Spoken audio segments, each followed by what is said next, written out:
I can't do anything. See all of this. What do you expect me to do? Fix it? I'm only 10. I can't even do anything anymore. I just want to be a doctor or anything to help my people, but I can't. I'm just a kid. I don't even know what to do. I get scared, but not really that much. I do anything for my people, but I don't know what to do. I'm just 10.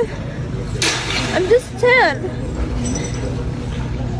All of this, when I see it, I literally cry every day, saying to myself, why do we deserve this? What did we do to this? My family said they just hate us. They just don't like us because we are Muslims. Why does Muslims act for you like that? We're just kids. You see all of the kids around me? They're just kids. Why wouldn't you just send a missile to them and kill them?